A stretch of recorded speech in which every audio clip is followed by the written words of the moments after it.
Welcome, everybody, to DAT Poker Podcast, episode 90 for December 17th, 2020. I'm your host, Dave Schwartz, alongside Roscoe P. Coltrane. Wheel snipe Sally, boys. Dirty fucking dangles, boys. So good. Hockey season is coming. It's around the corner. Terrence Chan in Kelowna, BC. How are you, sir? I'm doing good. I turned 40 last week, so I'm officially a boomer, like the other three guys, the other two guys on this call, but not the young man with the skull cap and the hoodie on. But just enjoying life in the second half of my life. Or hopefully, I'm still in the first half. I think I'll bet the over on 80 for sure. I would definitely take the over in 79.5 for you, no question. Daniel Negreanu, the other 40-something in this podcast. How are you, sir? Just realizing I made a big mistake. Didn't realize that Terrence was 40, and he's now eligible for the Poker Hall of Fame. I wrote Isai Scheinberg already, and now I'm shit out of luck because I don't think you can reverse it, but I'll see what I can do. Sorry, Terrence. Don't take Isai will get me in. Just get Isai in, and then Isai will get me in. That's how these things work, right? Like I get the vote next year. You know, it was really close to Isai. I couldn't figure out, which way to go with it. Nice. You are eligible, Terrence. You're just gonna have to win, I don't know, 7-8 more bracelets from 0. Then you'll be. No, it's all who you know. Builder. I'm into the builder category for this show. That's right. This will do it. All right. Happy birthday! Love it. All right. We've got a fun show today. We got a whole bunch of topics to get to. Lots of stuff is going on in the poker world at the moment. Some of it surrounding one of our very fine co-hosts. And also we have a visit from, we do this every year. It's a great time of year for charity around Christmas time. Billy Vogel is a poker player who started a Toys for Kids charity about 10 years ago. I believe this is the 10th year. We have him on every year. We talk about the amazing things that he's able to do with donations from the poker community to bring toys to underprivileged children, and they leverage their donations, in wholesale and donations by people matching. But we're going to bring Billy on. We're going to chat a little bit about the program that he's put together every year, and a tough year for him for sure. Obviously, with the pandemic, and it's a very, very difficult time for many people. So. Good on him for keeping going. But so that's going to be in a few minutes. Why don't we jump into our first topic, and that'll be when we get through that. So maybe Billy will be joining us. So when we last left off, Daniel, it was session, I want to say 15, and you'd won 3 in a row. So sort of smallish wins, battled back and forth. Got stuck, got even, got winners, and ended up about even for 3, or small winner for about 3 in a row. And then the next 3 after our podcast didn't go so well. It was by all accounts, I've been watching a lot of this, a pretty disgusting run of cards for the most part. But I wonder how much of that. So just to quickly cap it off, you had three sessions where I believe you lost about 11 buy-ins total for those 3, and then the very last session before the break that you guys are taking here for Christmas, you came back and won about 3 buy-ins. So since we've last podcasted, about 8 buy-ins down, close to about 800,000 stuck, I think, for 11,000 hands, I want to say. I think you're down, is it almost 400,000 in all NEV as well? So, obviously the all NEVs aren't going your way. Card distribution is another story that it looks bad, but we don't know all the cards. So anyway, just want to get your general thoughts, Daniel, on how the 4 sessions since our last podcast went. Well, the good news is I do know all the cards, right? So I can actually take a look to see, what's happening behind the curtain. And when I break it down, right, one of the most important things that I felt was important for me to decide at the 12-5 mark is this a competitive match, right? Well, if you look at the result and you see 20 buy-ins, you think, well, clearly not, right? On the surface of it, looks ridiculous. But then when you look a little deeper, right, and you say, okay, well, 10 of those buy-ins come from all NEV. Now, that the odds of being up 10 buy-ins in all NEV after 10,000 hands has to be in the realm of 1/3 of 1%. I don't know where it is exactly, but I'm guessing it's almost impossible. Essentially, imagine it's the equivalent of this, of getting in a stack 20 consecutive times in a 50-50 coin flip and losing all 20. That's what the equivalent of that much would be, right? So it's been a little bit weird. One of the sessions was actually kind of funny because it was pretty early on. I pick up the ace queen with the ace of hearts in a 4-bet pot. It comes queen, queen, 6, beautiful with 2 hearts. So I got the heart protection. He leads at it, which is a little weird. Turns the jack of hearts. Don't have to worry about nothing because, there's no heart. River's a blank. He, goes all in. He has king 10 hearts. So I'm like, all right, I need a breather after that bullshit hand. So I take a breather, come right back to the table. First hand in, pocket aces. We get it in against pocket kings, and boom, king on the flop. So he's beat me 3 times with pair versus pair. I've yet to in any all-in. This is remarkable. Like, this is hard to fathom. There hasn't been a single all-in pot, not a single one, where I was behind, where I won. Not a single one, which is really crazy. Now, that's not the only barometer of luck, right? So that explains 10 buy-ins, but then I'm still down 10, right? And losing at a 10 big blind per 100 clip, which, seems like a lot. But then when I look at that and I think, all right, I would offer this bet to anybody in the world who wants to take me up on it. I will lay you 3-to-1 odds that the number of coolers, and we'll define those as having natural 2-pair, which is like, both of your cards match, or better and lose. I would lay 3-to-1.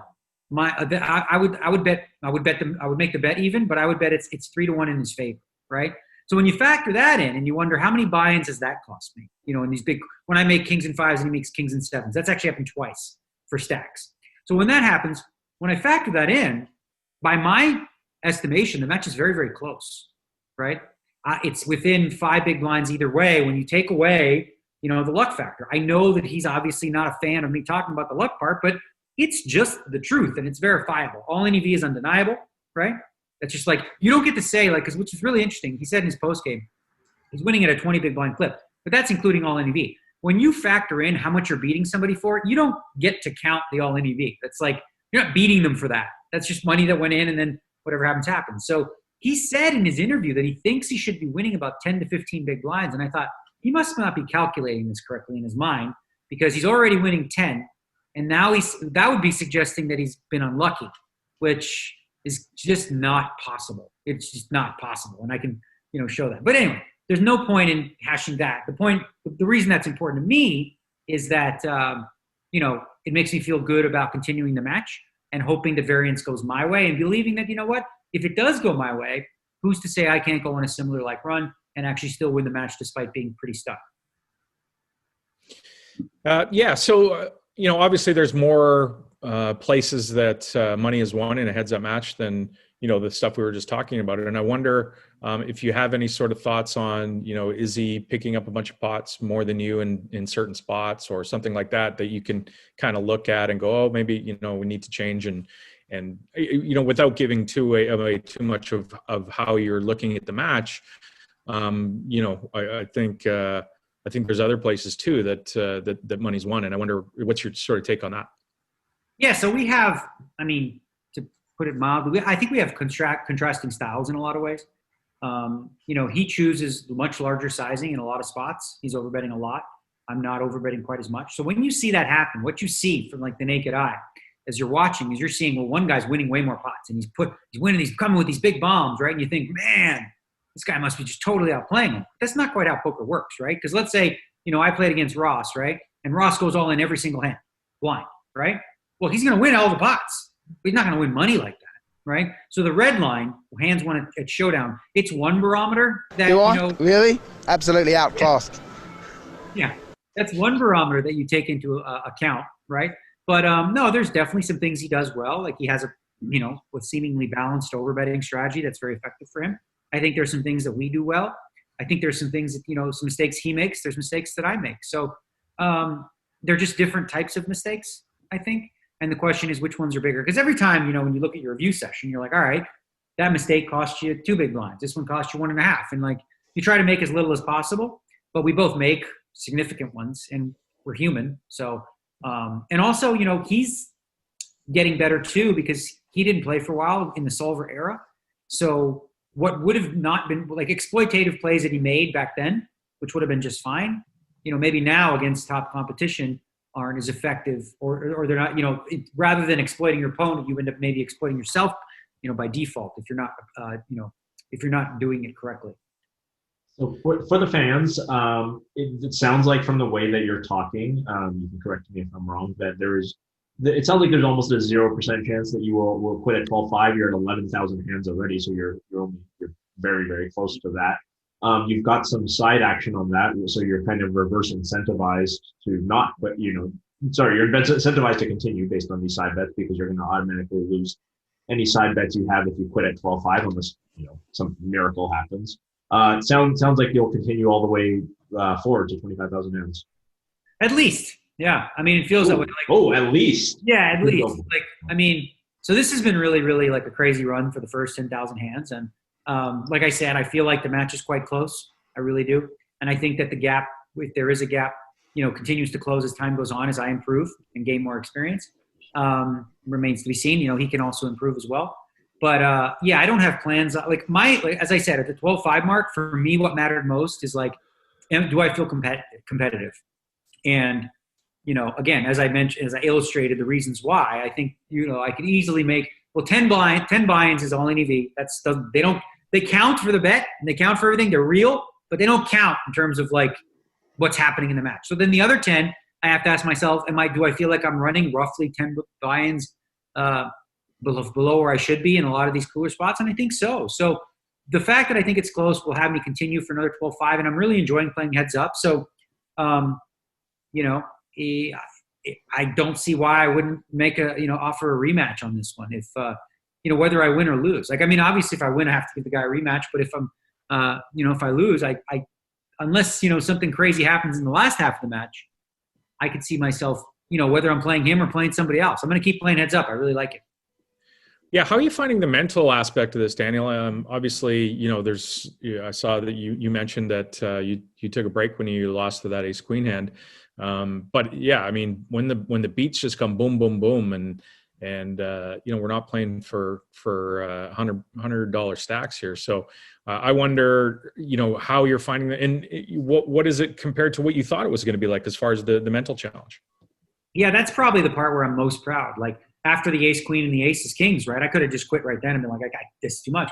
But I actually grinded. I grinded back a couple buy-ins, and the rest of the session played and was able to really, for the most part, avoid any sort of tilty play. Tilty feeling, sure. Annoyed, of course, because it's frustrating to lose so many in a row. But the one thing, probably that I've learned from this is that 25,000 hands is really not a lot.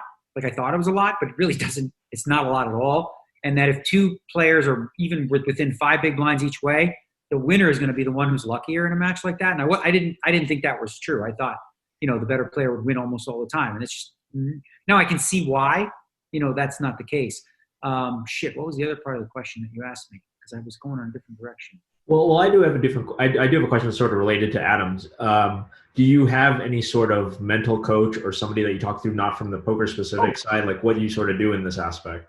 Yeah. So from the mental aspect, like I said, I'm pretty good at sticking to heuristics and, using my poker brain, and it's not affecting me in that regard. But one thing and I'll answer your question, Terrence. The one thing I want to mention is the one thing that you can't really quantify though, is say I've taken all these beats where I'm 10 big blinds under EV, right? So it's possible that that's caused some psychological advantages for him, going in, winning, feeling good. If those reversed, the possibility is that, some percentage of confidence my way, some percentage of tilt his way. So the luck isn't simply just the 10 buy-ins under EV. It could also have an effect either way. As far as mental coaching, I've done lots of personal work. I did a course in 2013, which is 100 years ago, in Las Vegas called Choice Center, which a lot of people were fucking thinking I was in a cult, which is ridiculously fucking stupid. It was a course on emotional intelligence, and see how fucking great I've done this year. The funny thing is I could laugh at myself about it.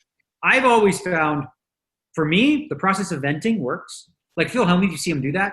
Letting it all out allows me to experience it and then move past it. Before matches, I journal every day.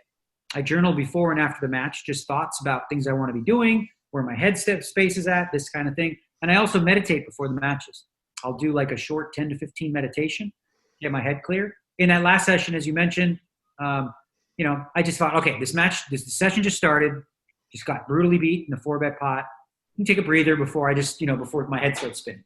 And then the aces and kings happen as soon as I sit back in.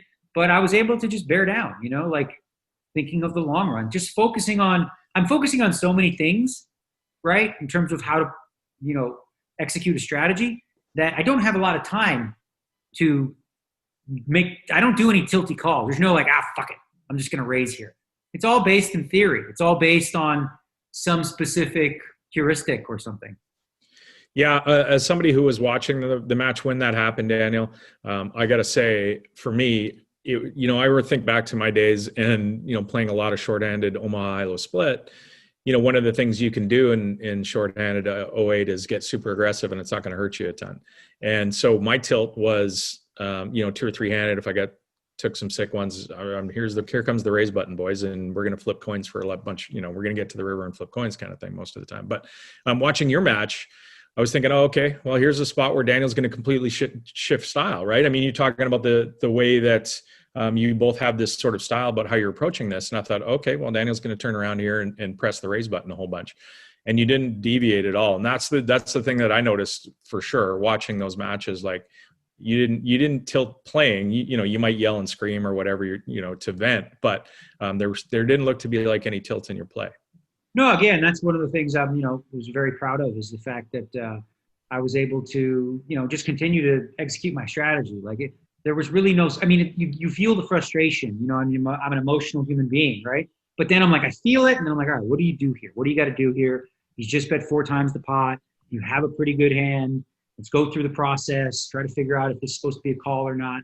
So I've been, because I've worked so hard away from the table, it's made that part easier. I think if I didn't do the work away from the table and really study and learn, that those moments, if you're just relying on instinct or, feel or, whatever, you could easily just go down the rabbit hole of like paying off station and then like just raise, tilt, bluff, all that kind of stuff, right? But most of my strategy is within a framework, right? So I'm not going to just go, oh, this is part of my framework, I'm just going to do something completely different. It doesn't, like, it's almost like if you were in a football game and you're on the offense and they run a play, and you're supposed to run like a hook or something like that. You don't just go, oh, you know what? I'm just going to do something completely different because I feel like it. Maybe you do because you see something different, but it's all within a framework of what you're supposed to be doing, not because, fuck it, I want to do something different.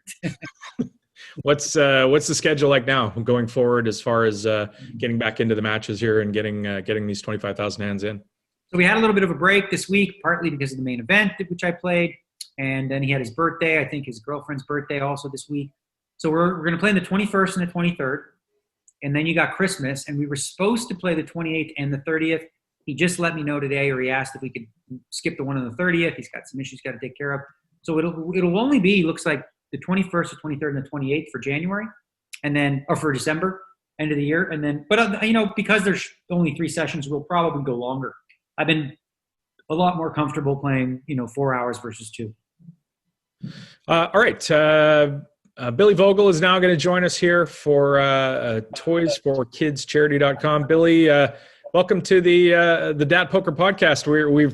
We're I don't know, did we get to talk to you last year? I can't remember if we did skip a year last year or if we hadn't talked to you in a couple of years. Yeah, we got to talk last year, but you weren't on the show last year, so I talked to Terrence and Daniel. There we go. Good. Billy, thanks so much for joining us and giving us a rundown of your toy charity again and reminding everybody, it's that time of year. It's time for charity. It's time to think about other people. And I know it's been a horrible year for a lot of people, and it's difficult to sort of get in that mind frame. And I wonder how that's sort of affected how you go about running the charity this year. Yeah, this year's actually going to be pretty different. We're getting more requests than ever for help. We kind of anticipated that. And we had to we have a storage facility now where we're collecting all the toys because this year is just going to be so much bigger.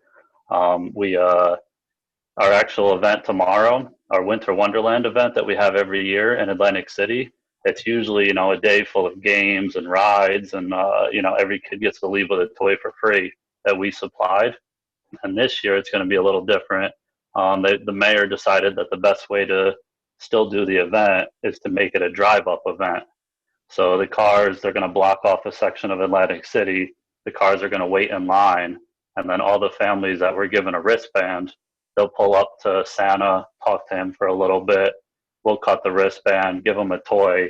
So we're still making the best of it. It's just not it's going to be different than previous years. But on top of that, we're still doing the children's hospitals and the other, shop with a cop and other type of events. So we're doing the best we can. The children's hospitals, it's tough. With COVID, it's tough to even get in the doors and even go visit them and try to do what we want to do, but we're working it out. We're trying to get the logistics figured out and find the best time to get in there. So give us an idea, Billy, of the scale of this and where it's sort of progressed from the first year up until this year. And, as far as a number of volunteers you've got, how the money raising goes and all that kind of stuff. Yeah, so the first year it just started simply someone on the 2+2 forums said, hey, I'd like to collect money and donate it. And they raised $6,000 through people just, giving 100, 200 at a time. They went and dropped it off in one of those Toys for Tots bins. So it was a great thing we saw. And then year two, I took it over. And kind of the whole thing of it now is if you donate to us with our discounts, so if you went and bought one toy and dropped it off in a bin, I can get 2 or 3 toys for the same amount of money you spent. So that's kind of our whole selling point. I can get more toys out of it. And then also you get to see the progress. You get to see me shopping and buying the toys. You get to see us bring it to our storage facility. You get to see the event where we hand them out. So the only thing is, I put probably, up maybe 5 pictures a year online, stuff like that, because these people are asking for help, but they didn't sign up to be recorded and photographed and stuff like that. So there is some evidence of what's happening, but you're not going to see everything because I don't feel right about it. But you see the whole process. So you feel comfortable with where your money's going, and there's proof the whole way along. So that's kind of the selling point through us. But, I always say if you want to live the adventure yourself and go and buy the toys, because that's the most fun part of it, if you want to do that yourself, go ahead. But if you want to see the progression and get the most bang for your buck, donate to us on our website. So I'm guessing a lot of this is driven by you, Billy, but I wonder how many more people are involved. Give us an idea of the scale of how much help you have. Well, the main help we have is there's a policeman, Greg DiPiano, retired policeman in Atlantic City. He runs the Toys for Kids program down there. So our whole idea when we first started, like I said, they just dropped toys at a Toys for Kids box or Toys for Tots box because they didn't know what else to do with the toys, right? Now at this point, I partnered up with him. So he's the one that talks to the mayor, gets all the police to do the security for the event, puts on the event. So we have the whole organization there to do the right event. And then we're the ones that supply the toys. And it's a great combo for both of us, because I can't call up the mayor and get an event put, to happen this weekend, and he's able to do that. So we have him doing that. We have our contacts at the toy stores, right? They give us the biggest discounts. So we've worked higher and higher every year. And now we're pretty much getting them at, they say they're actually losing money on the toys. They're actually getting kickbacks from the stores. But I'm like, we'll take whatever you're willing to do for us, So, but other than that, it's mostly me asking for help word of mouth, because we don't have the 2+2 thread where people just log in every day, see it, and donate. I don't have that. So, you've been a great help every year posted on here. I don't know if I followed up with you guys last year, but someone heard us on the podcast last year. The next day they emailed me. And then they ended up sending us 1,600 pounds worth of toys. Wow. So it was like, I don't even know what it was, like 50, 60 boxes. It was just some company that heard you, that listens to you as a regular, and they just wanted to do their part, and they don't want their name out there. They said, keep it private. We just want to do some help.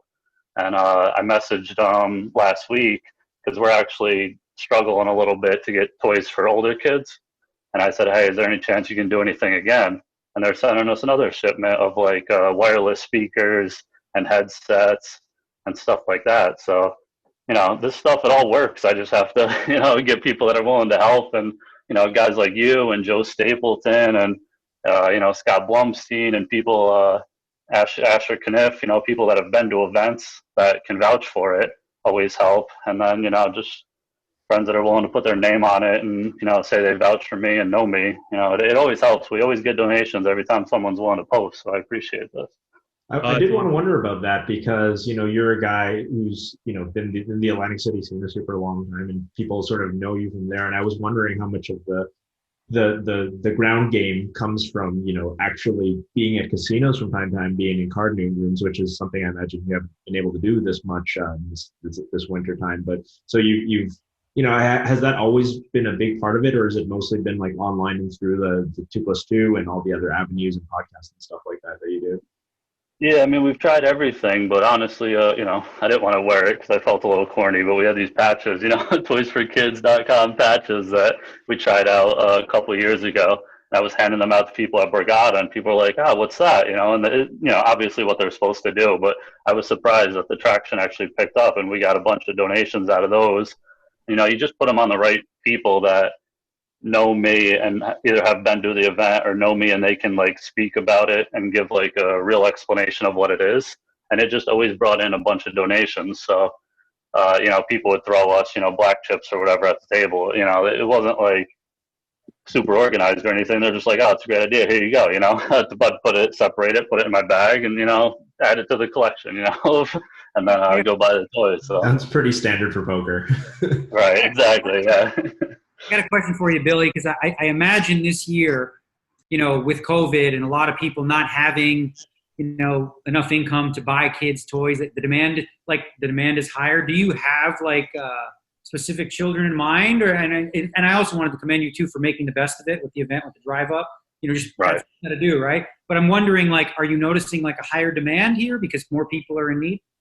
Yeah, and we've definitely had a higher demand, and that's why the cops are invulnerable. You know, like they're able to do the background research and find these families, and, you know, just get there's the whole organization of, you know, if your neighbor is struggling and you feel awkward of buying them presents, or you're not able to, you can go to the cops, you know, the police department, and say, hey, this family is really struggling. Can you look into them? Can you maybe do what you can, right?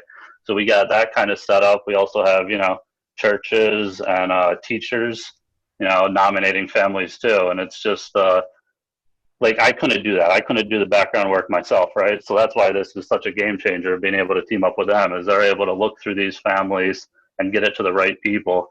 And then the thing that I recently learned more about was they have the Shop with a Cop program. So what that is there were 40 kids this year, I think it was, and they took them to the store and gave them a certain gift card worth a certain amount of money to just buy whatever they wanted. And those kids were, what I was just saying, like nominated families. But then there's also kids that, you know, I'm not in that world, so I don't really know what it's called. I guess go through the system or whatever. Maybe they've been in trouble in their past, and now they kind of are doing the right thing in life, you know, and not getting in trouble as much.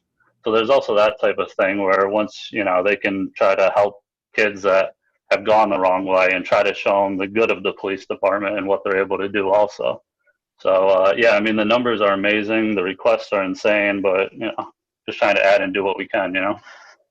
That's awesome, Billy. I know you're probably in the middle of this, and it's a ton of work for you, and you're just sort of lost in the details and stuff. But I just want to say, you're a great man, and doing the stuff that you do every year is inspiring. And you know, yeah, it's hard to sort of put into words, but I can imagine how many kids' Christmas you make, and how you know that's multiplied over the 10 years that you've been doing it. I can't. Just, you know, so much respect for all the things that you do, and it's great work, and it's a legacy for you that's going to be a long time. The website is toysforkidscharity.com. If you're interested in helping out Billy, please head on over there.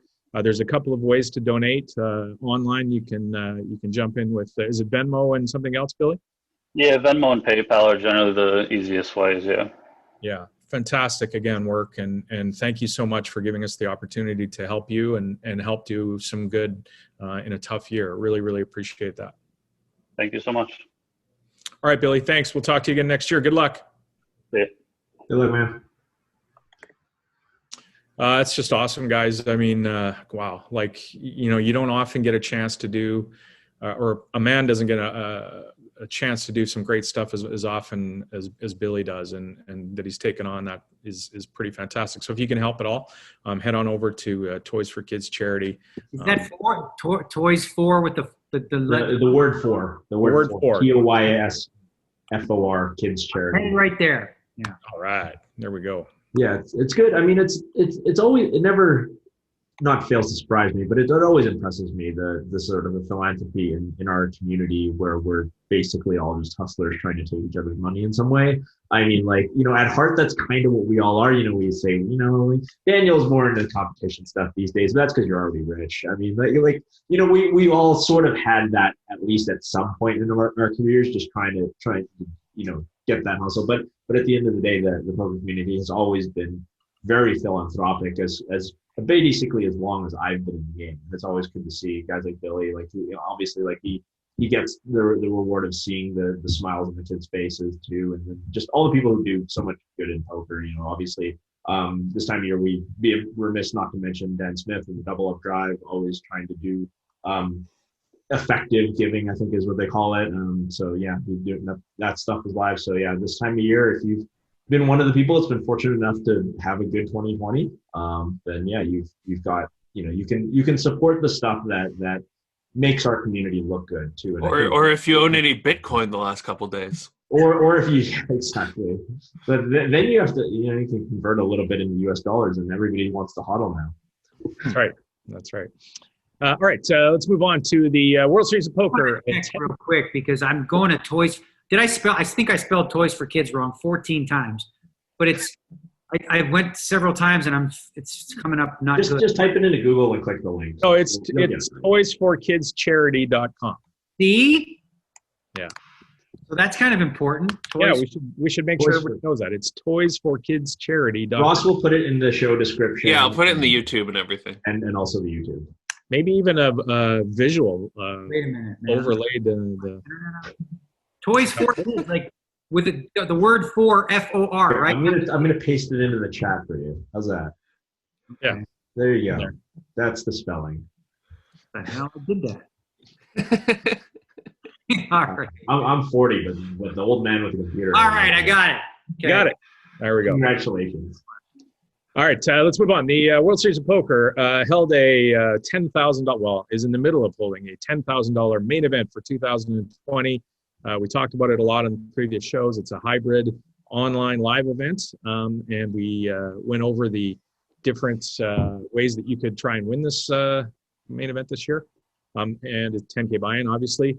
The international portion was held on GG Poker, and it drew 674 players. Remember, this was a $10,000 buy-in freeze-out, one entry, obviously. So after the final table was decided, and remember, everybody who played in this event had to realize that if they did final table, they had to go to Rozvadov in the Czech Republic to play down to a winner of the international portion of the event, and then they were going to then fly to Las Vegas to play in a heads-up match against the winner of the sort of quote-unquote domestic event in Nevada and New Jersey on WSOP.com.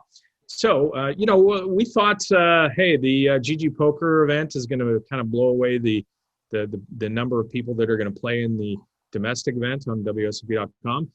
Didn't turn out that way, unfortunately. Unfortunately or fortunately, depending how you look at it. The international tournament portion drew 674 players. After the final table that was decided, one of the players was from mainland China.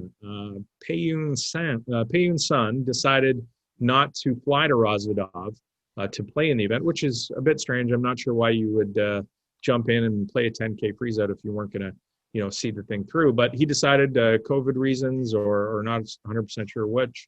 Maybe he had some political decisions to make, being that he lives in mainland China. But either way, he took ninth place as he was awarded as per the rules that were stipulated before this event started. The winner was Damian Salas from Argentina, who actually final tabled the main event in 2017 when Scott Blumstein won. So Damian, now he's, of course, played in Argentina from his home, I believe, when he got to the final table, flew to Rozvadov, won, and now he's got to fly to Las Vegas to play in the heads-up match here at the end of the month. Great. It's an insane number of miles, just putting it out there, from Argentina to Rozvadov to Las Vegas. And I mean, those aren't direct flights. There's no Buenos Aires to Prague, I imagine. That is some impressive commitment. But obviously, like, you're happy to do it when you can win millions of dollars and stuff like that. The Chinese guy, obviously, it's super unfortunate. We always thought that this was a possibility. I think when the outset, I think we discussed this on the show, like what happens if somebody can't make it for some reason. It's unfortunate. Because I saw a tweet like that he should have blinded him out, and just I don't know what you guys think of that. So at least he can potentially ladder from like 9th to 8th or 7th or something like that. It creates some really funky ICM stuff. Lets the chip leader really kind of dominate really in a big way. It's interesting, but unfortunate circumstance for there. I think I was surprised personally. I don't know, Daniel, what your expectation was, but I mean, I obviously now in retrospect, now that we know the numbers that the GG Poker side was smaller, we can say, well, it's probably because people didn't want to fly to Rosvadov in Las Vegas. I mean, I would count myself potentially in that group. I don't know if I would have played the main event even regardless, but the idea of flying to from where I live over Rosvadov to Las Vegas was probably enough of an impediment for me. So I imagine it would have been some other people. But your thoughts and any thoughts from like the GG Poker people on what they thought of the turnout?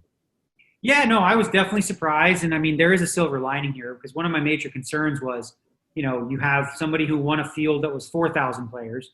Another one that's 600, and they play heads up with even stacks, Right. Well, now, I mean, it's pretty comparable in terms of size. As far as reasonings for it, you hit some for sure. I think, it was a pretty short window for when we had a time to, run satellites and things like that. But the bigger problem was sort of the escalation of COVID and restrictions that were introduced, which was always part of the, rolling the dice. Like, for example, a lot of players in Brazil, I know this firsthand, were like concerned that, hey, can I get a visa to go to Rosvadov with all the restrictions? So I think a lot of people are concerned about that. Also, you talk about the mileage, right?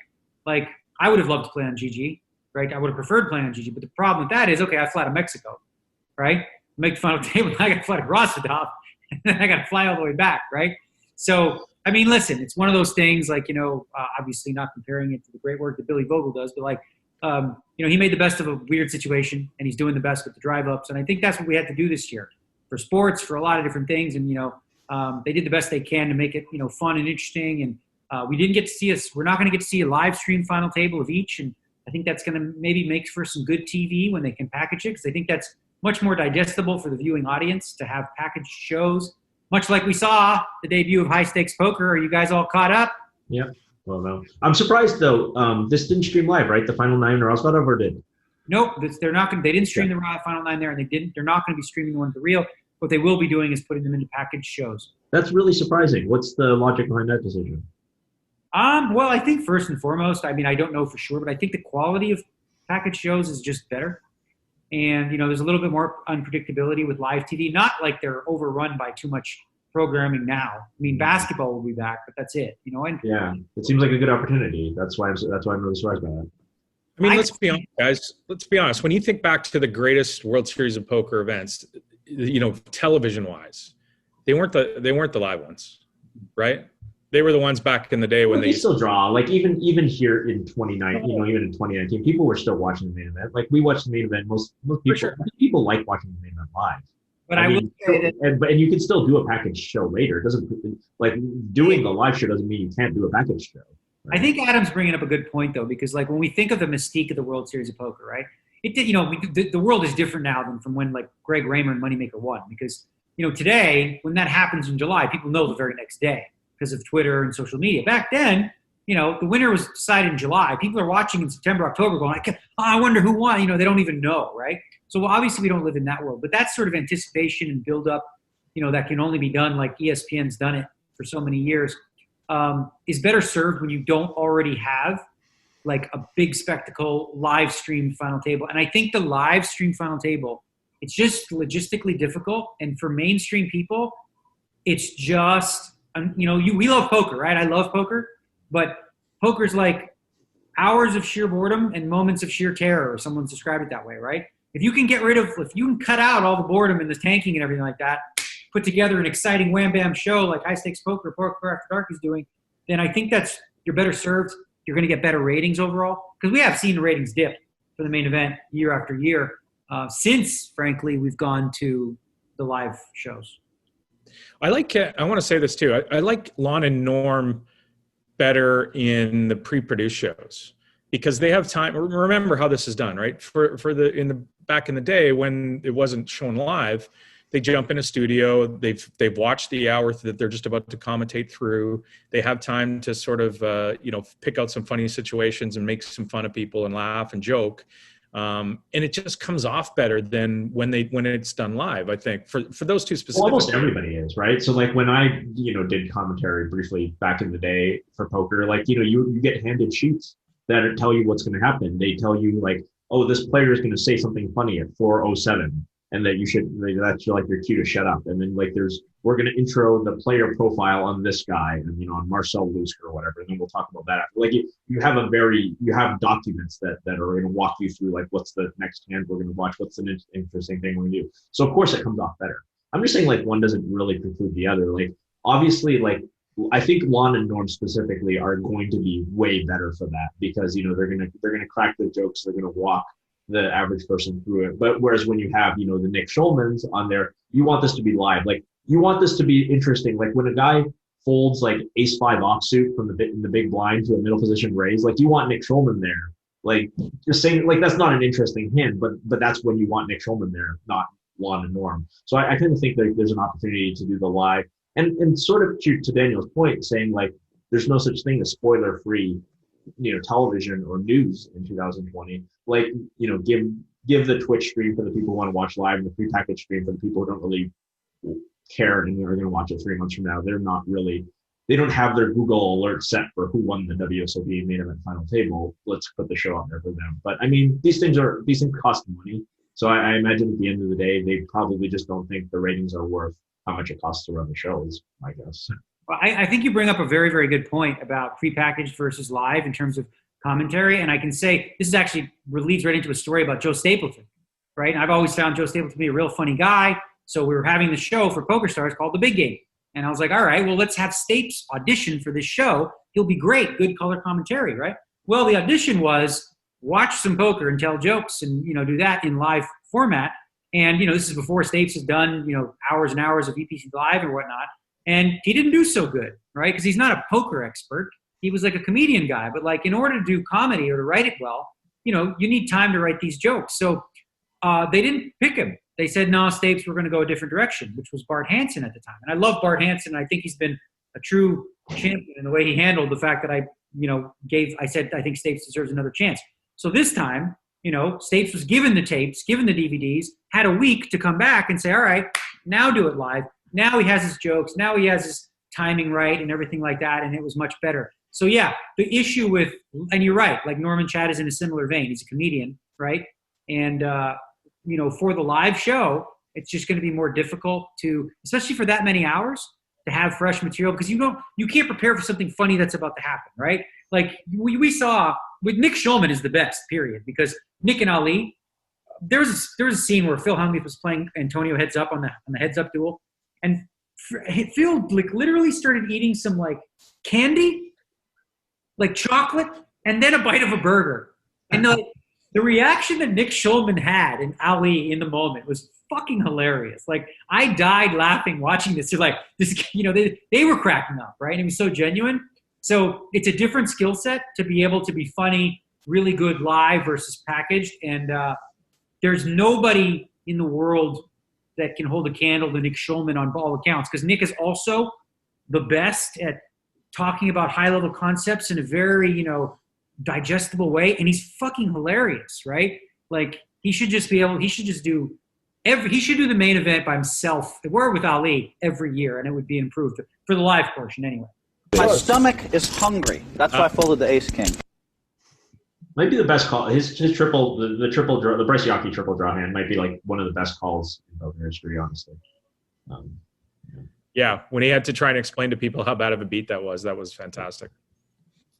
So international portion again at GG, 674 players, WSOP.com, 705 players, so 1,379 players.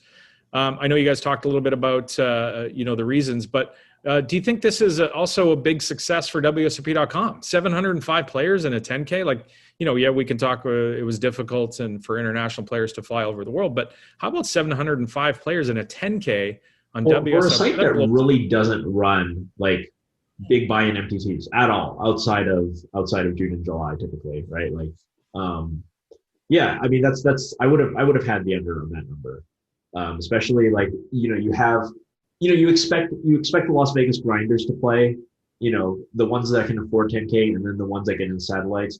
You expect like most New Jersey grinders and pros to play, but not necessarily all of them because like you still got to go New Jersey to Vegas. Like that's not. I mean, it's not a big deal, but it's also not, it's not nothing here in 2020. So, yeah, I mean, I think that's probably a pretty good number for them.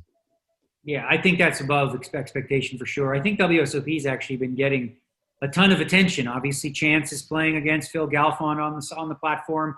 I've been playing the match, and it's getting a lot of different, So I think for a lot of people, getting back into it maybe around the same time. I don't know how much of an effect it had, but certainly couldn't hurt. I was really surprised, frankly, to see that many people on WSOP because there's also a little bit of, there's extra barriers for getting money in. You get like a $3,000 PayPal limit, so you got to get, do that 3 and 4 times. It's tough to get 10K in there to play this thing, but I was really pleasantly surprised playing this main event. My first table, I was taking notes on every hand, and I'm like, holy shit, this really is like the main event.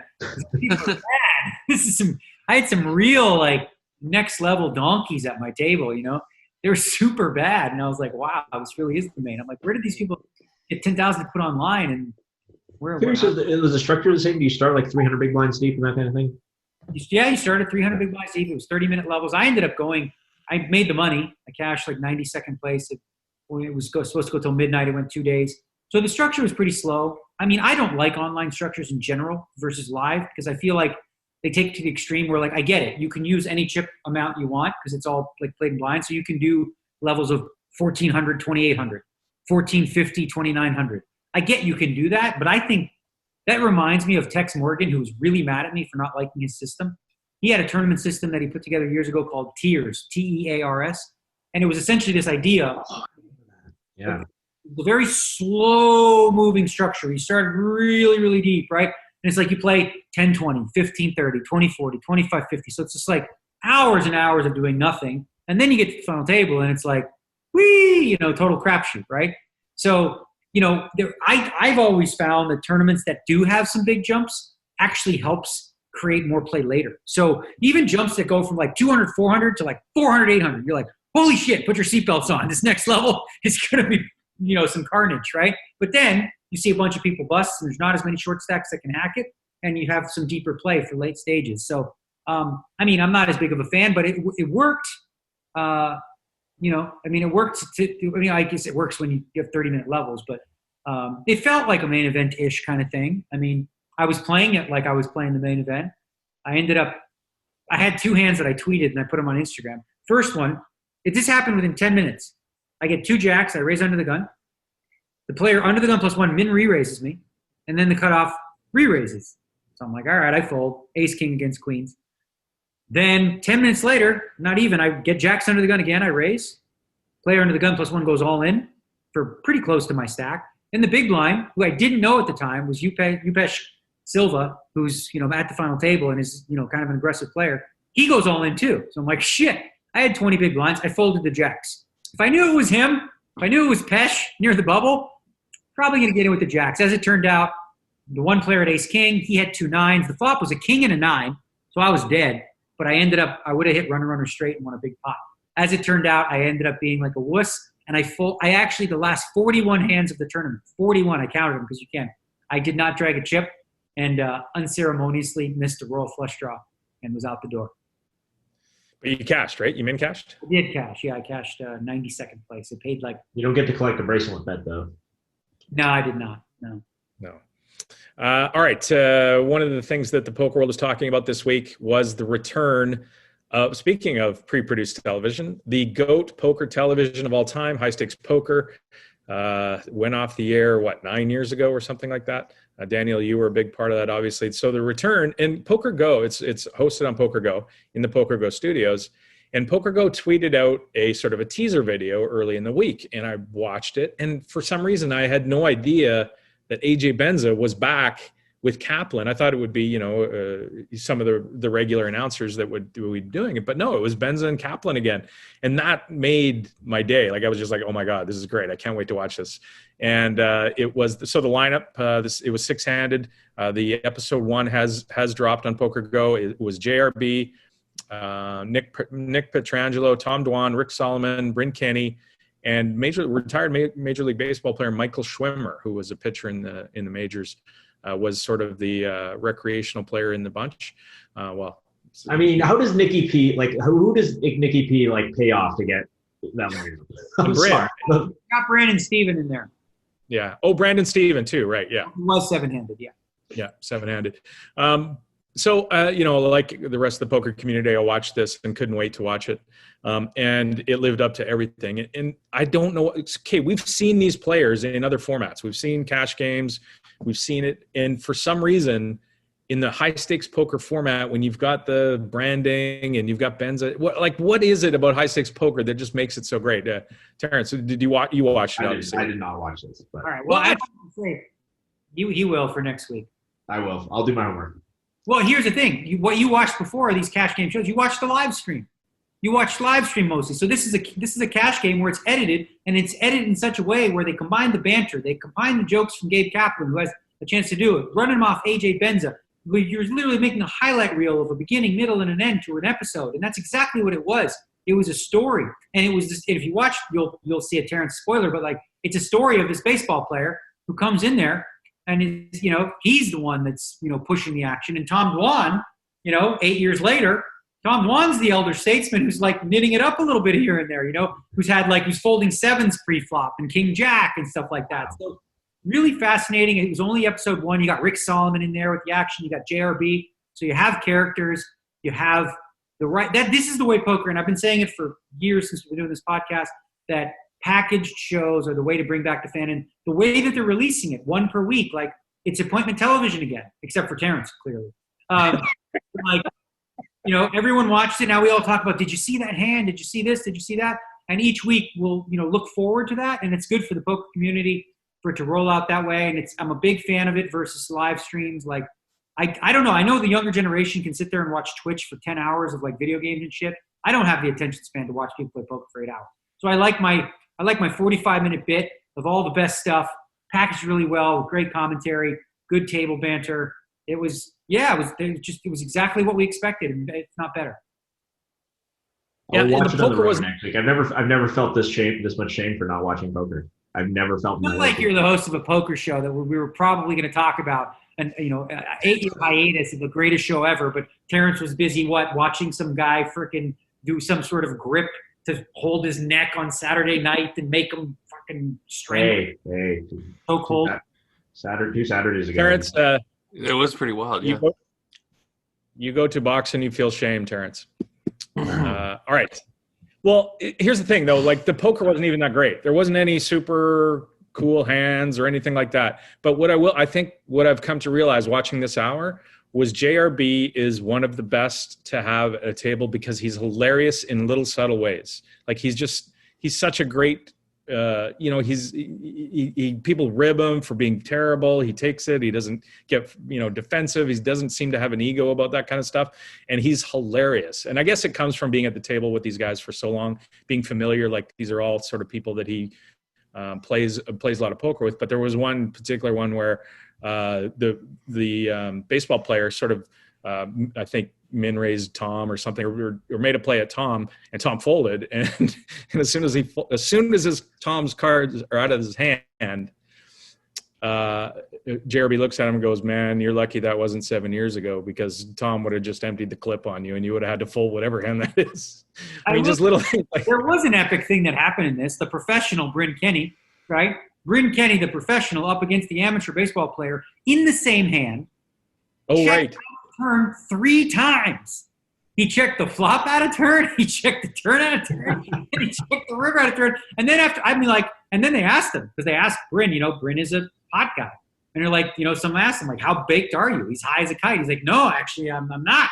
So I could understand baked Bryn, or maybe you needed to go smoke some on the break, because to be the pro and you literally don't see that the button isn't over here. And I think part of the reason for that, though, is when they play with a 200, 400, 800, like a 400, 800, 1600 strata.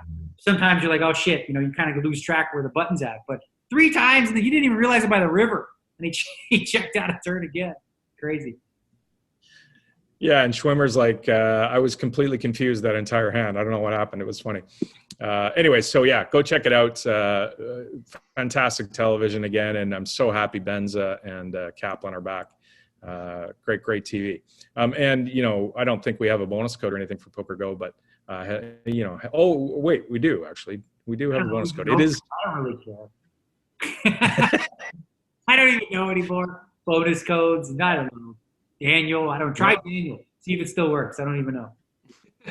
Daniel really needs the $10. Yeah, I don't get it. Yeah, he's got to get that. He's got to get the 800 grand back. I mean, come on, let's go. That's one. Yeah, I'm gonna get it the old-fashioned way by making some hands. Working for a living. All right, staying in Las Vegas actually. At the Aria, there was an incident this week. Let's call it an incident. Dealer Leandre Wharton, he's known as Patches over there, has been dealing there for quite some time and quite popular and well-liked by everybody. He was reportedly being berated by a piece of crap player that was giving it to him, and then allegedly called him the N-word. And he threw a beer on him too. And he threw a beer on him, yeah. And Patches snapped, as completely understandable. Anybody would, and went after him and started giving it to this player. There was like a wrestling match / fight, and of course, inevitably was caught on camera with a cell phone. So Patches was fired, and no word on if the player that was giving him a hard time was banned or anything like that, or charged or whatever. But there was a bunch of the Las Vegas players that played at the Aria started to GoFundMe for Patches. Obviously, its job's important to him, and that sucks that he got fired for standing up for himself, because God knows none of the floor men will do it half the time when players do berate players, or when players do berate dealers. A lot of the times the floor men will just kind of wave it off and try and settle everybody down and get the guy playing again, rather than get rid of the problem. They refuse to do it. I'm not going to say that's what happened here, because I don't know, but I've seen enough of it, and I think we all have, that dealer abuse is sickening. When I see it, I can't stand it. It drives me crazy. It tilts me more than anything in a poker game is people berating dealers for any reason. Anyway, so Patches was fired. The GoFundMe started, and it is up to $27,000 right now. For Patches, which is awesome, because I'm sure that money is going to come in quite handy for him until he can find another job, and I hope he does. And I hope anybody out there who is dealing or is in charge of dealing in Las Vegas casinos or elsewhere, Los Angeles, anywhere that maybe Patches might want to go, I hope somebody finds it in their heart to give him a job somewhere in the community. Yeah. The problem, unfortunately, from what I've read, is like he may lose his Nevada license because of that. But I mean, I'm going to try to pass a bill. I'm not a politician, but I'm going to try to pass a bill in Nevada that there's a certain list of words or things and actions that someone can do where when they do that, you have every right to punch them in the face and break all their fucking teeth. Right? This guy got what I mean. He threw a beer on him. It wasn't just like only a word. It was constant berating, calling him the N-word, throwing a beer on him. Like, what do you expect this guy to do? He's one of the most soft-spoken, mild-mannered, kind guys. He puts up with tons of shit, right? But everybody has their moment where, like, you know what? Fuck you. Enough is enough. And this guy, he deserves to have all of his teeth removed, fed to him up the other crevice in his anus, right? And has to shit him out and then fucking put him in a stew and eat him. Eat the stew cold. I don't know. I go crazy with these fucking analogies. But you know what I'm saying? Like, it's just criminal to me that the victim here loses his job, now is on, and this fucking douchebag piece of shit is, he's going on with his regular life, whatever. It's just not right. Probably playing at the poker room down the street, probably at the Wynn. That's what I'm saying. He's just going to go on to, nothing's going to change for that guy. I don't know. He's no charges against him or whatever. It's like, he just gets to move on. And one little incident like that, like, I don't know about you, Terrence, but like, if you were in that spot and the guy's doing that to you, like, you telling me you have to have self-control, but like, you have so much that you never just go, I'm going to wreck this fucker. It's funny. I mean, I think we've talked on the show before about people who have challenged me for fights. I am very good at walking away from fights. fights. I mean, I think I am very good just because it is this, you know, like super negative EV, like you can go to jail and stuff like that. And like, But you didn't walk away from freaking Huck Seed? no, that was just for fun. 6? That was just for fun. We wanted to see if we, you know, like what is a 6'7" basketball player, super athlete with no training, you know, do against a guy half his size who's been doing jiu-jitsu for 8 years. Yeah, and that was just fun. Security guard's fucking freaking out. Like, what do you expect? I know. Yeah, Ross can put that in the show descriptions too. I tweeted that back because I think it was it was about 4 years since we did that. But I once wrestled Huck Seed for fun. On its surface, it does not appear to be a fair fight. He has the reach a little bit. Yeah, I mean, you know, certainly if Huck trains, it's not a fair fight, but it's probably not a fair fight the other way, to be honest. Yeah, what are we talking about? I try not to get angry. I try not to like fight for anger. I've never been in an anger fight in my adult life. I've only known a kid. So I mean, one of the things about having been punched in the face a lot and punched people facing a lot in the gym and in the arena is that you kind of work that desire out for the most part.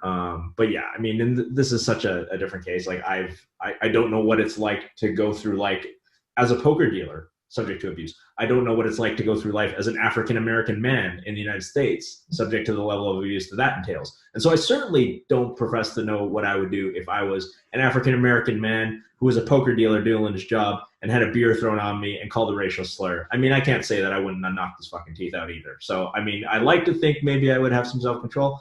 Certainly don't blame the guy for anything he did.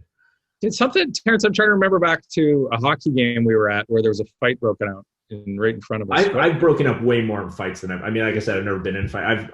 I've de-escalated my fair share of fights. And I think that's like a thing that comes with the confidence of being able to take care of yourself, is that you can de-escalate. There was MJ, you know, our old co-host, but you know this, Adam, when he gets a few drinks in, he starts to, he gets a little. Hit him in the face! I've had to calm things down a few times with friends, and I'm just the sober guy who just doesn't want to start fights. I don't know. That's Ross, in however many years, that was the most perfect drop that you've. I just want to congratulate that drop. That was fantastic. Oh, until next week. Well, that's speaking of fights, what the hell is with a YouTuber wanting to fight Floyd Mayweather? Now, you emptied the clip, kind of, Terrence, when Floyd fought Conor McGregor. Now I'm wondering, is there going to be a line on this YouTuber versus, by the way, a YouTuber who's lost to another YouTuber now wants to fight Floyd Mayweather. This is awesome. I can't imagine the price is like you're not going to get. Let me look it up. Oh, we've got Floyd Mayweather minus 3,500, Jake Paul plus 1,200 on Bovada. So that's what you're standing on the barrel at. Like with Conor, it was like you could just lay like 3.5 to 1, 4 to 1. And so that's why you could print money. But I mean, you know, I'm going to put my whole balance. Sure, you can put your whole balance on it, minus 3,300. What's it going to get you? So, yeah, I don't know what the deal is. These guys Floyd Mayweather has basically like GTO'd retirement. He's just like, I'm a professional fighter. I don't have to fight against the best guys in the world anymore. I can just fight guys who play in other sports and like random people who are famous because they're on YouTube and they do like a little bit of boxing. Like that's basically how you solve retirement as a professional fighter, because what you don't want to do as a professional fighter is like do that inevitable trail off. We talked about this a couple of weeks ago, like guys retiring at the top, right? Like you don't want to go in and now you're a shell of your former self and now you're like cannon fodder to the new 22-year-old, you know, hotshot, right? Like you just want to fight like YouTubers and guys who don't box. How great is it though, right? And get paid like $30 million for it. It's like, yeah, nuts. It's amazing to me that, you know, Floyd was one of the greatest, if not the greatest defensive boxer of all time. Like the best boxers in the world couldn't land a punch. Yeah. And now a YouTuber thinks that he's going to land a punch against Floyd. Like, what? I mean, he's got like a bunch of size on him. He's probably got like 40 pounds. He's 20 years younger, blah, blah, blah. It doesn't matter. But I mean, it's funny because this doesn't like happen in other sports, right? Like, you know, you guys are hockey players. Like nobody is going up to like Chris Chelios and saying like, well, you're old and I'm 22 and I don't really play hockey, but I'm going to beat you. It's just insane. Bizarre. All right, let's move on. Mike Postle's lawyer, remember back, this is Mike Postle, who was caught, well, not caught, he was heavily suspected, shall we say, of and I think Daniel's got to be careful probably because he's named in this lawsuit that Mike Postle has filed for 330 million. The hilarious part here is he's filed a $330 million defamation lawsuit against Daniel and I don't know, a dozen people in the poker community. You know, I don't know how he thinks he's had $330 million damage done to him when he wasn't anything to begin with. Wait, if you had access to the freaking hole cards, it's worth $300 million to me. I'll tell you that much. I could freaking win every big super high roller for the rest of eternity. I'll have my bankrupt poker. $200 million in a week.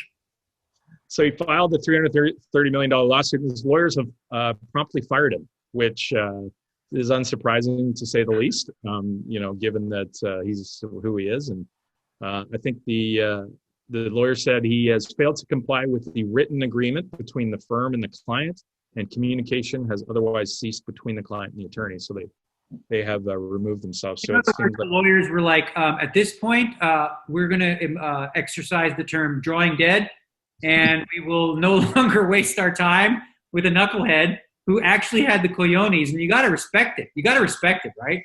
You get caught by the whole poker community, and you're like, fuck it. Stone says I'm innocent. I'm going with that. So y'all pay me hundreds of millions. Everybody, Daniel, you too, because you said in a video he cheated. I did one video. How did I not get named in this lawsuit? I feel like I've said worse shit than you do. Joey Ingram did fucking, you know, a 78-hour expose on the fucking guy. I did one video that said he cheated. That's it. That's all I said. Joey Ingram's not even in there? Wow. No, he was in there. But I mean, like, what, equal footing? Can I be like a minor, you know, offensive? I didn't even get involved in the shit really because it was like so blatantly obvious. Like it doesn't take. And this is the thing. Like I was always wondering, like if this does go to court, like, and you need experts, you know, on the judging panel to decide. It's like you're suing all the experts. We're literally experts. Like I would go on the jury and I'm like, it is my expert opinion after 20 plus years of poker that I've come to the conclusion. My determination is something was up. Right? Period. This is not possible. That's it. I'm the judge, the jury, and the executioner. So, you know, that's it. Plot twist. They get Mason Nelmuth up on there as the guy who vouches for Daniel being an expert. Oh yeah, that'll work. Don't do that. All right, let's move on to the final topic here. The Poker Hall of Fame nominees were announced. We talked about it. The nominations were open.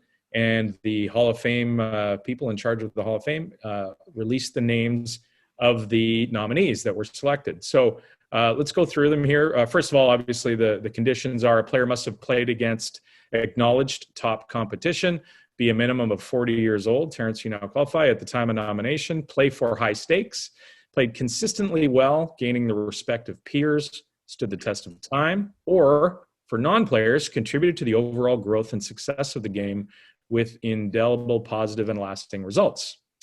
So the people on the so-called ballot this year are Patrick Antonius, first time, which is awesome. Patrick is a wonderful player and has done an amazing amount of stuff for poker and absolutely deserves to be considered. The most you can bet or raise is the size of a palm. He deserves to be in just for that drop alone, absolutely. Norman Chad and Lon McCarron as a group, as a sort of a team entry, given that they've been the voice of the World Series of Poker and other poker shows for quite a long time.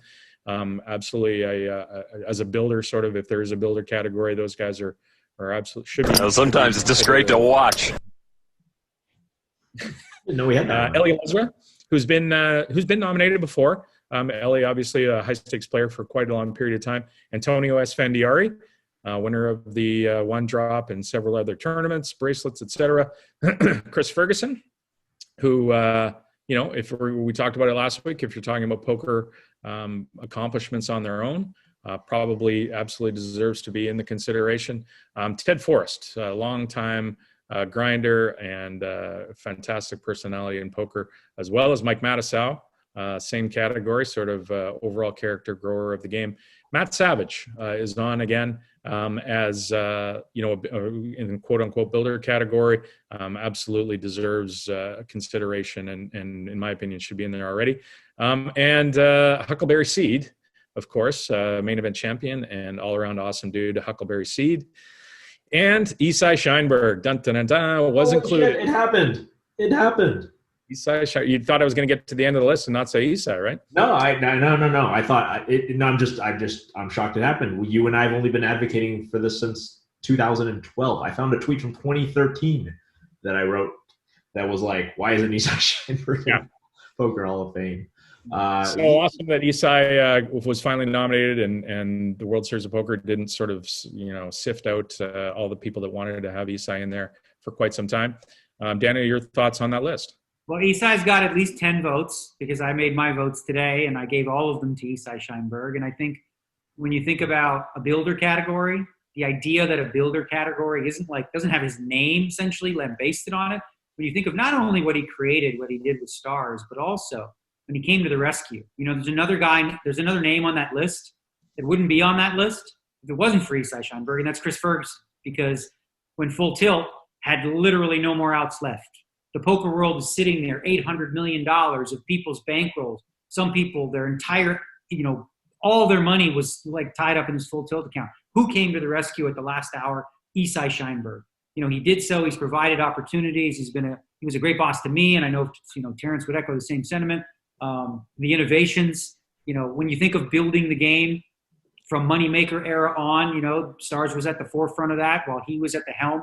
And I think he's a long time overdue, right? Like, I know that previously people are wondering because of the court case and all this kind of stuff. That's all been settled. His first time being nominated. I would hope that now the difference this year is it's only Hall of Fame members who get to vote. And I've already been getting texts from Phil Hellmuth, who's like, "Who you voting for?" I'm like, "I'm Isai." I spoke to Jennifer as well. It'll be interesting to see how it plays out. I'm not sure. Like, when I think of the members that vote, I think there's about 35 people. So I think it'll be tight actually, because Doyle has some connections to some of the older guys, and he has a pretty good voting block, if you will. Not sure which way he would go, but I think he might be making the case for Chris Ferguson. And if he does that, I'll try to voice my opinion on Isai. And I mean, I'm hopeful that Isai gets in. I don't know, because there's only one person that gets in this year. Well, that's another thing. I mean, first of all, like, very well put. Just I don't have any more words to add to what you said. I mean, Isai's contribution can't be overstated. Great boss, great builder for poker, was a humanitarian, very generous with his money in helping with a lot of the relief efforts. In like the old Poker Stars days, the pre-Amaya days, every time there was like some disaster relief, you guys remember all the charity things that happened. It's kind of interesting though, but you mentioned this because normally, if I'm not mistaken, there's often one builder and one player nominated every year, or is it always just two people nominated?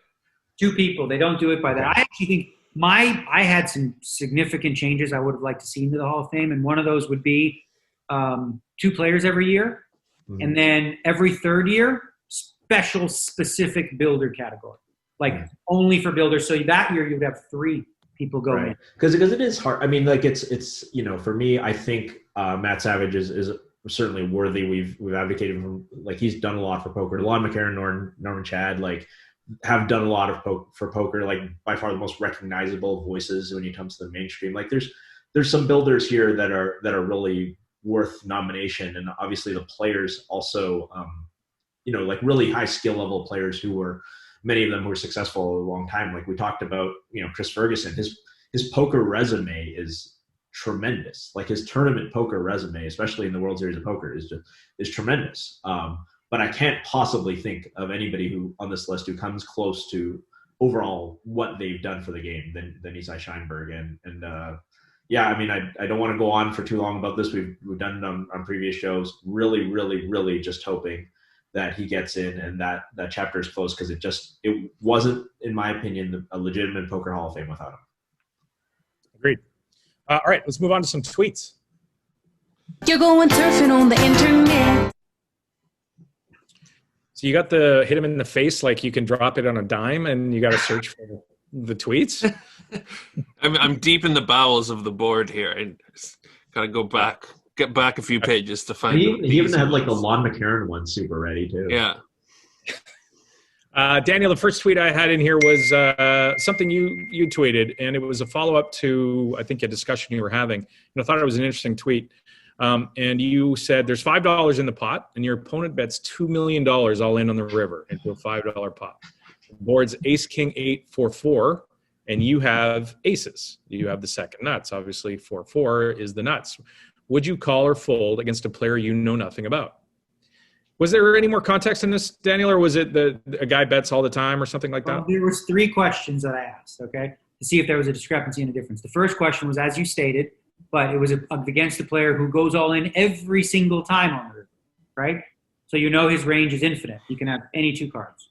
Then I follow that up with a player you know nothing about, right? And then finally the third part was like, would you rather have king 4 or pocket aces? If you, let's say you had to call, gun to your head, would you rather call with king 4 or pocket aces? So I asked these 3 questions, just curious the responses I would get. And I mean, someone had tweeted and said they wanted the right answers, right? Well, theoretically, if somebody's going all in every hand, then you always call, because I know it's $2 million, but like, you're going to win the pot, more often than, you need to. However, if you don't know your opponent and he goes all in this situation, and you're risking $2 million to win 5, or to win $2.5 million, now it becomes a much more difficult question, right? And I think you're against someone you know nothing about. You're probably supposed to just fold. Yeah, I mean, I think the game theory, game theoretically, is the clear fold. Is the kind of the point you're making this year. And I was wondering if this was motivated by some of the stuff we talked about off the top of the show, like Doug making the over bets, which is forcing you into folding, which is, the correct play on your end, even though it sort of looks weak. You're right. It's an illustration of the river with these like 1 pair of hands that you have to like lay down because he's 3x in the pot or 2x in the pot or whatever. Sure. So an extreme example, and I didn't want to make it too obvious for people, but like if you're playing against like a perfect GTO player and they bet 15x the pot, right? You're supposed to fold most of the time, like almost always, right? So when you watch that in a match where somebody's making very, very large bets, the correct response to that often is to fold. If you start just calling, now your opponent's going to just destroy you by like continuing to make these big bets and have you overcall, and you're just punting against that. So basically it was an illustration of illustration of like, it doesn't matter it matters how strong your hand is, but like there's a point where there's a threshold where if your opponent bets a certain amount, that even the second nuts is a clear fold. And the other theory too, like I didn't word the first one quite right, so that's why I followed up the second. But like, if you had the opportunity and you knew you did, right, to just, put $5 in, and this guy puts up $2 million every hand, and you can just wait till you have the absolute nuts, and there's zero risk whatsoever. And it might cost you $500, $1,000, but before you get to $2 million, you're going to find the nuts. And then when you do, you can make the call. So it's really just an exercise in understanding like how related bet size is versus in terms of like what your fold frequency should be. Like if someone bets $1 and there's $1 million out there, right? And you have 6 high on the river, you should call. You should call. Because if you know what I mean? It's $1 to win $1 million. You might have 5 high. Why not? Right? All right, moving on. The next one was a tweet by Alec Torelli, and he says, people confuse game theory optimal with being the best poker strategy. It's not. It's the most balanced one. The best strategy is one that makes you the most money. That may or may not involve exploiting your opponent and therefore deviating from GTO. Play accordingly. Well, here's the key kicker, though, right? And I get his premise and his idea is mostly good. The problem is, or the key is, if you don't know what GTO would do, then you cannot you have to first know all the fundamentals of GTO to understand when you're deviating and why you're deviating, and knowing when someone is doing something that is incorrect, right? You might see someone call on the river and think, oh man, they're just overcalling, but actually they're not. because the solver says they should have called with that hand. So you make the impression in your head like, oh, this guy overcalls in this spot, but he really doesn't. And now what? You start like under bluffing, because of that. So the key is game theory is what's rooted in like essentially the right answer. But he's right about one thing. Against average players or weaker players, finding the mistakes in their game is way more important than balancing your own, right? If they make huge mistakes that you can exploit, that's way more important than you worrying about your own, exploitable, about being exploited yourself. Matt Waxman's replying to a tweet by Ryan Fee that says, "Tell me you're a poker player without telling me you're a poker player," which is sort of this Twitter game that's going around on different subjects. But I thought Matt Waxman's was funny. He said, "I've never been to Brazil, but willingly visit the Rio every summer," which is good. Willingly, sort of. I mean, yeah. Grudgingly is grudgingly the right word for walking into the What's Rio. the line on World Series of Poker 2021 this summer? Oh, yeah. Bet. I mean, I think it's going to be a favorite, right? I think it's got to be a favorite. Yeah, I think it's probably a favorite now. Vaccines going out. It's going to take a lot of time to get everybody, or those that want to be vaccinated, I guess. Yeah, off the top of my head, I feel comfortable laying like minus 150. Right? Minus 160. All right. I'm not gonna play this game, but let me think about it a little bit. Maybe we'll get something. Terrence, maybe don't gamble with somebody who might have some information that you don't. That's also true. I'm teasing. I know. You blew up your spot. Daniel's way more connection right now, so that would lead you to think that, if they're having small events now, that they're gearing up to probably have one. Seems likely. All right, last tweet was Terrence. Is that yours? Yeah, that's me. I just wanted to read. He was quoting an interview that he happened to listen to yesterday. He says, "You got to love how much heart he wears in his sleeve. Pretty refreshing to see somebody just never hold back and have no filter." IMO, and I'm not going to read this whole thing because it's going to take a while. But apparently this was a poker interview, and it goes, quote, "What the fuck's going on? I mean, Jesus, fuck, do I fucking have to start every motherfucking cock-sucking session flopping a fucking or turning a motherfucking straight and a fucking club when he fucking makes a flush? What the fuck, dude? I have tripped. He has a fucking flush. I flop a straight. He makes a fucking flush. I have, holy fuck, dude." And then I finally pick up ace-king suited. I think maybe one motherfucking time. This guy cannot hold with aces, right? I mean, cooler spot. Yeah, I'm not going to read the whole thing, but it was a really interesting poker interview that Patrick. Well put. I thought that was really well put, frankly. I understood every word, and it was coherent, made complete sense. You get the gist of what was being said there. So whoever that interview was with, I loved reading the transcription because it's just really high level stuff. Makes a lot of sense. It's only a game. Why you have to be mad? Go Briscoe. All right, we got four voicemails. Let's see how many we can get to here quickly. Go. Okay. We talk about the mail. We're talking about the mail. Email number 1. Hey, Dad Poker Pod. This is Scott from Maryland. This call is coming after the 3 episodes of High Stakes Duel have aired. So I am about 1/3 of a Phil Hellmuth ego away from Ireland and 200 million Antonio Esfandiari egos away from Ireland. All 4 of you do an excellent job, but this question is specifically for Daniel because, to the best of my knowledge, he's the only one that actually had his name associated with a video game. So, Daniel, I was wondering if you could detail your experience with creating the game Stacked with Daniel Negreanu. Specifically, how was the experience overall? Did someone approach you with it, or did you come up with it yourself? What kind of investment was needed, time and financial? And overall, do you think that it was worth it? Do you think that your experience was recouped, your investment was recouped in the end? Thanks for everything you guys do. Keep up the great work. I should bring out I'm going to bring out the picture from the Stacked video. It's over there on my wall. But that was an interesting time. That's when poker was really, really hot, right? And it was before really, everyone understood online poker was a thing, really. And but it was happening. Online poker already existed, right? So my agent was approached by some producers at MTV who were looking to make a poker video game, and they wanted to put, a face to it. And so the process of the technology's advanced so much further now. You see Gigi when they do those emojis of my face, they do them like that. Back then, it took a while. You had to send in pictures of myself, and I'm looking over there. They asked me to find some poker players, and I basically brought my whole crew. I'm looking over at Evelyn Ng, Jennifer Harmon, Eric Lindgren, Carlos Mortensen, Josh Aria, and David Williams were all in the game, right? It was a lot of fun putting it together. Part of the issues with the game was it was a little slow, right? Like you play a hand, you click, that's the process, and then it moves, and it was just too slow moving, right? The other problem was, because I created a DVD series as well, like a DVD to go along with it, which is instructional. MTV really kind of dropped the ball in the promotion.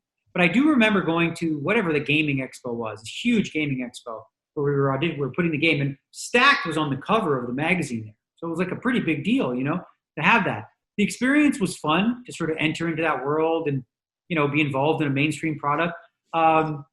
Unfortunately, I think the last time I went to a Best Buy, I saw in the 69-cent rack, like a copy of Stacked in there, right? So the game never took off. I was really, disappointed at the instructional video. They didn't put any money behind it because we created so many copies of that, and it was really good for its time. Basically what I did was and I was actually the ambassador at Wynn Casino at the time too. So I took 3 different poker players. One of them, by the way, this is crazy because you can look her up now. Her name is Daniela Vasanova. Okay, she was the first beginner in the name, and now she's like a famous. She does that. Game Bella. Hold on, let me see what the name of the game is. Hold on. Let me get it right. No. She's in this. She's like the face of this game called Bella's. I want to get this right. Screwed up. Videos. Where the hell? No. She's a famous chick. Anyway, you'll know who she is. So she was the first person in the game that we worked with as the beginner, and then I had an intermediate player, and then later we had like some guy who was a little more advanced, and we sort of broke it down that way. Yeah, you're looking at. All the little stack things. Daniel Vasanova, it's crazy because she was just this little, basically like an extra, right? And now she's like big time. She's in movies. She's all kinds. Yeah. I follow her on, on Instagram. She's cute. Yeah. Was it worth it? Was it worth your Did you invest anything? Oh, no, that's the thing. I didn't have to invest anything. It was a sponsorship deal. So they basically gave us, a fee, sponsorship fee, and then a percentage of sales, which I still haven't. I don't know that I've cashed it because it wasn't a lot of money. But I'm going to give you her Instagram. Just for everybody's viewing pleasure. She ended up dating. That's her. I don't know if you can see. I know that's Nova. But anyway, she dated the guy from. I think it was from the Canadian version of Shark Cage, or whatever. Shark Tank. Yeah, and then they divorced. Oh, Robert Herjavec or whatever that guy. One of them. Oh yeah, nice. Yeah. So I want to throw this out there. So on the topic of poker video games, the year is 1985. Your co-host Terrence Chan. Okay, Bell's War. The name is Bell's War. That's her as the character on that video game or whatever. Bell's War. I had to remember that. Okay, good. Sorry to interrupt. Go ahead. No, it's all right. Your co-host is 4 years old. The year is 1985. Has been screaming at his parents to buy him some video games, the video game system. Never had one. We've got our 21-inch set box TV. I want some video games. I get an Intellivision. You guys may remember the Intellivision with the sort of phone pad game controller. Do you guys remember the prepackaged game that came with an Intellivision in 1985? So I was one of the things. I'm not world class at anything, but I am. Well, that's not true. I am world class at Intellivision baseball. There was nobody that could. I would love. We should definitely hit up some pawn shop, and I will play the shit out of some Intellivision baseball with you. But prepackaged game was poker and blackjack. I don't know if you remember this, but my parents didn't buy me any games. Like they just like, here, Merry Christmas. They were just like poker and blackjack. So I played the shit out of poker and blackjack. Yeah. Setting off a lifelong, gambling addiction, obviously. I remember you could play 7-card stud, 5-card stud, 5-card draw, and you could play blackjack. And, the blackjack thing had a little bit of strategy. There you go. There it is. This is taking me way back. I love the cover, by the way. It's great awful, man. The sevens full of jacks and the drop over. I can relate. I played 15-hour sessions of this fucking shit. Did you? You both had this? All right. Sweet. I played for like 20 hours. I put in a week. I put like 37 hours in, I think. I don't know. I played it nonstop. Did this come out before Classic Nintendo? I've never seen this before. Yeah. Nintendo's came out in like 85. Television's after. This thing came out in like 1980 or 1979 even. Yeah. But in television baseball, there was one spot, and you might be able to get one hit on me all game between the pitcher and the shortstop. There was a one little spot. Everything else, you're out. You're not. Wow. Yeah, it was. I used to like Snafu on there. It was Snafu it was called, right? Missile Command. The Snake yeah. Game. Little Utopia. I played a lot of Utopia. Yeah. That's good. All right. That was fun. That was a walk down memory lane there. Give us email number 2, Roscoe. All right. Just got to go back to this. And here we go. Email number 2.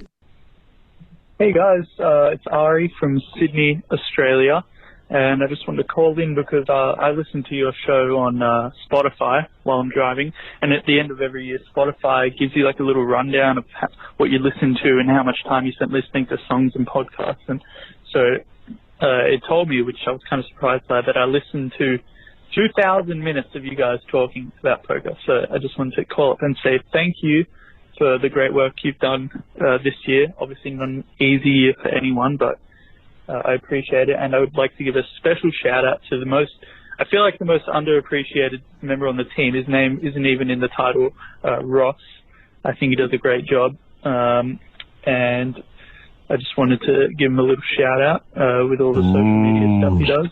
And he posts on Reddit and Twitter, so he's always on time and does a good job. And his drops are funny, and no one ever laughs hard enough at them. So there you go, Ross. Anyway, guys. Nice. Have a good New Year's and good Christmas, and speak soon. Bye. Ross's dad called is what you're saying. I got a question. Who's screening these calls? That was just such a lousy call. Isn't anybody out there like supposed to be screening these? Ross's dad. Ross is like, oh, I got a voicemail here from some random guy. Yeah, I'm from Sydney. I'm from Sydney. Really, I'm from really Sydney. good Australian accent, Ross. That guy did not sound like he was from Sydney. Oh, he had a Bowen Island accent. That's what he had. That was the boonies. Ross's Army. I love it. Ross's Army. Ross, you should start an OnlyFans page. You just learned what OnlyFans is this week. You said that in a way that you just learned what it is this week. I did, yeah. I did. I just learned. It's all. All right, next. Patreon, maybe. Patreon is the OnlyFans of podcasters. All right. Email number 3. Hey guys, it's Rupert Pupkin here again. I had a question about GG Poker. I follow the poker media somewhat closely, not like 100% all the time, but I had never heard of GG Poker until maybe 2 years ago. And now they are, I mean, maybe not the largest, but seemingly the most visible of the poker sites. So just kind of wanted to get an idea of how this like meteoric rise kind of occurred. That's all. But thanks, guys. Bye. Wow, Daniel, how are you going to answer this one without just going off on the this? Well, what they did was they made a very, very important and integral signing to the roster to build out the team. Fedor Holtz. Felipe Ramos. Oh, Boris Becker. No, Dan Bilzerian, obviously. No, so in all seriousness, first and foremost, the reason GG has risen to where they are is the software. Okay, their software is the best. Okay, I'm whatever. I'm just saying. I'm throwing it out there. They have the best, most interactive, fun software to play on.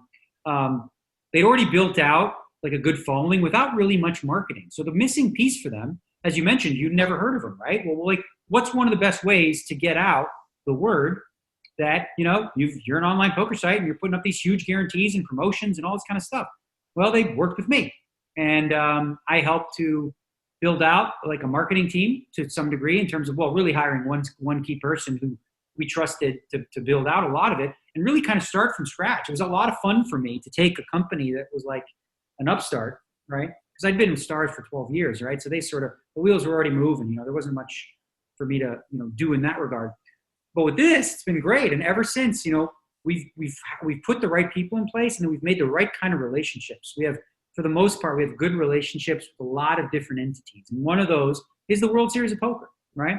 And the World Series of Poker, they had a choice. Like, I'm sure that the other online companies put in bids to, have branding rights to the World Series of Poker, and they ultimately went with GG Poker. And I think that's part and parcel because of the way in which, you know, they look to do business and the which we look to do partnerships, you know, like obviously even this thing, right? Like World Series of Poker did this thing. Well, GG Poker is not like poo-pooing the WSOP.com, right? It's like, okay, well, let's do this together, right? So there's been a lot of like willingness to, you know, say, hey, you know, the Triton guys, you want to do something, So we're open, really. You know, there's no like feeling of like it was way back when. And I would say this, and this was unique about ESOP, because back in the days of the arms race, Full Tilt versus Poker Stars, whatever, ESOP was not about it.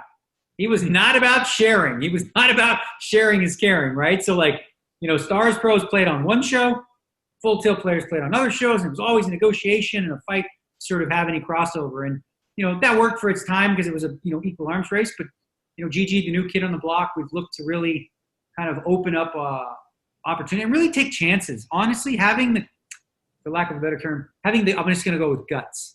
Having the guts to make bold moves, to create an ecosystem that is player friendly, that people enjoy playing on, that makes it not necessarily easier on the 20 tabling multi-tabler, but more enjoyable for the casual player who plays on his phone.